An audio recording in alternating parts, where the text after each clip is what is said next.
আরে ভাইজান, কাল রাতে ভাবিকে বকাবাজি করতেছিলেন কেন? কি হইছে? আর ভাবি বললেন না, গ্রাম্যা খ্যাত বিয়ে করে জীবনটা অতিষ্ঠ করে ফেলাইছি। আরে ভাই, গ্রামের মেয়েরা একটু সহজ সরল হয়, তাদেরকে একটু মানিয়ে নিতে হয়। কালকে ব্যাংকে গেছে, ব্যাংক ম্যানেজার ছিল কালো, তার জিজ্ঞেস করতেছে আপনি কি ব্ল্যাক মানি জমা নেন?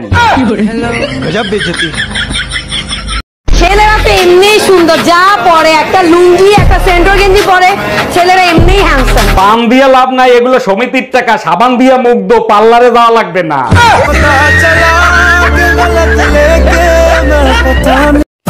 বাড়িতে কেউ আছেন? বাড়িতে কেউ আছেন নাকি? বলুন। বলছি ম্যাডাম, আমি জনগণনা থেকে এসেছি। আপনার নাম কি? অদ্রিকা মল্লিক। আপনি কি বিবাহিত? না। আপনার ছেলে মেয়ে কয়জন? কি তাহলে হতসারা কয় কি? বিয়ে না হলে বাচ্চা কাচ্চা হয় কোন জায়গাতে? ও মা, তোমার ঝাঁটাটা নিয়ে আসো, তার ভিতরে ঝাঁটাই ফোটাবো। আজকাল টিভিতে কি সব দেখায়, ভালো কিছু আসেই না।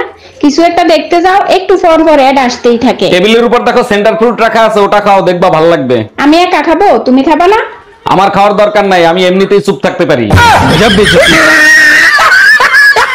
আপনার চোখ দুটো না হরিণের মতো সুন্দর। ও মোর খোদা হাসাই।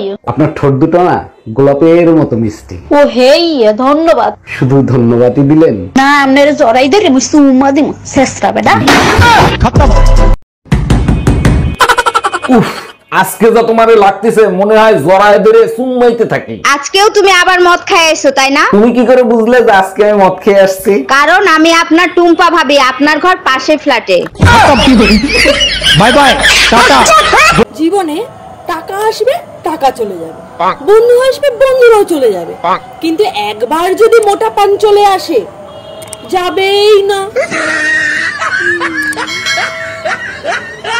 শুনছো, যেখানে তুমি ধোকা খাবে সেখানে তুমি একদম যাব বাবা, তাহলে কি শ্বশুর বাড়িও যাবো না? হ্যাঁ,